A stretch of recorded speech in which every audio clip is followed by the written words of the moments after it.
Hey, VA Nation. Today we're going to talk about something that we don't talk about a lot and we probably should, and that's what income documents are going to be required for me on my loan. There's three different types of borrowers out there that earn income, of course, and we want to hit on all of those types today. So let's get after it.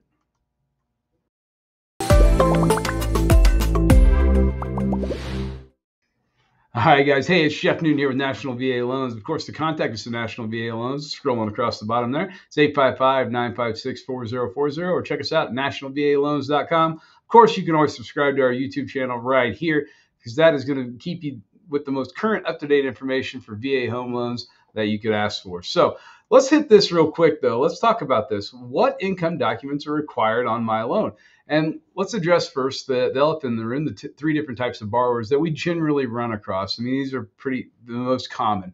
You have your W-2 employee, which we all know what that is. You work for someone, you pull a paycheck, they have taxes, both state, federal, FICA, and every other tax in the freaking free world taken out of, and then you get your pay and you're a W-2 employee. And then you have the self-employed borrower, where you own your own company or a portion of it, so a portion of your income comes from self-employment. And then you have your fixed income borrower, someone that either has VA disability, VA benefits, Social Security disability income, or a fixed rate annuity that they're making income off of. So let's get after it, and we'll start with the first one. Of course, the first we'll do is the W-2 employee. Now, if you're doing a loan, this is what you should kind of expect from a W-2 employee, that you're going to be required to give your loan officer, your VA specialist here at National VA and Leader One Financial. W-2 employee, we're going to need 2 years W-2. So at this case, it would be your 2021, 2022 W-2. We're going to need 1 month of pay stubs. So if you get paid twice a month, then you're going to need 2. If you get paid 4 times a month, we'll need 3. Some people have where they get paid twice a month and then they have a third payroll, which is either commission or an overtime. We'll need all those. Now, employment contract. Some of us have employment contracts and some of us don't. We usually run into this with teachers and things of that status, and so we'll need a copy of your employment contract for that current teaching year. And then shift differential. I did want to touch on that because of our nurses out there. We have a lot of nurses, doctors, things like that have shift differential. So you work the late or the last shift, you may get paid a little bit more than you do if you work per shift. We also work with a lot of Ford employees and things like that, so we'll see shift differential there as well. The next one is going to be your self-employed borrower. So self-employed borrower is a little bit more tedious because there's a lot more that goes into taxes. But let's take a look at what's required there. 2 years federal tax returns, of course. And when we say federal tax returns, one thing you can expect is they're going to want every single page of the tax return. So all schedules of the federal tax return. Your business license, if you have a license with your business, with your LLC or your S Corp, we just need a business license. And of course, then we'll be able to look you up online and do all that. Business taxes, if you're incorporated, we'll need a copy of your business taxes. Now, if you're not incorporated, we typically won't need that. But if you are, we'll need a copy of business taxes. And then, of course, a year-to-date profit and loss. Now, keep in mind it's an unaudited profit and loss. So if we're like right now, we're in the middle of the year, you can just do a year-to-date from your QuickBooks or something along those lines to make it real easy, so you don't have to bother your accountant or your CPA or anything like that. You can just do an unaudited version and put it right through there. So that's for your self-employed. Now, one thing that we run into a lot is your fixed income borrowers, and fixed income can be along the lines of Social Security income. It could be along the lines of VA disability, VA retirement.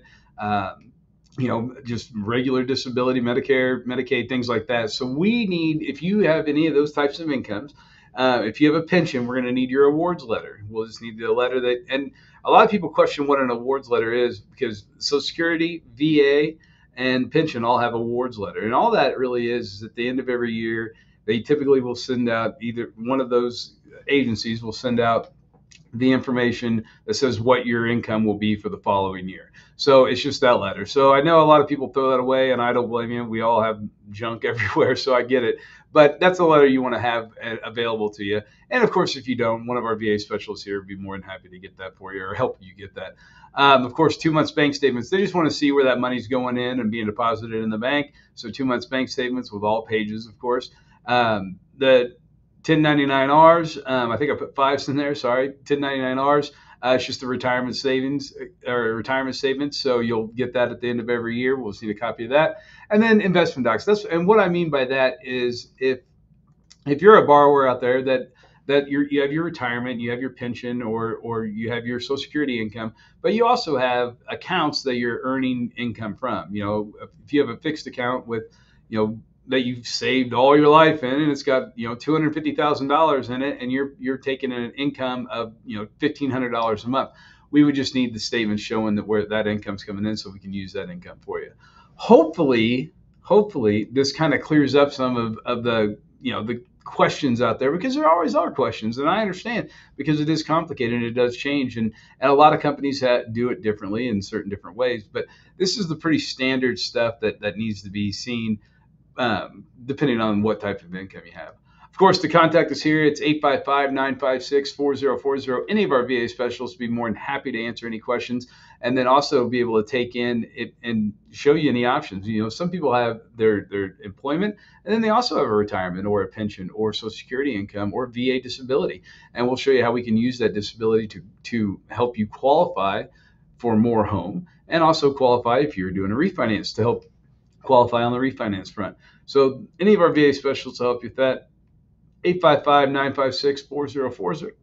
Of course, you can call or contact us or check us out at nationalvaloans.com. And again, if you're proactive like me and you like to get right after it, go to nationalapplynow.com and just fill out an application. One of our VA specialists will get back to you with a complete application and exactly what we can do for you. Till next time, folks, thank you for your service. Thank you for all you've done for our country, and God bless. Take care.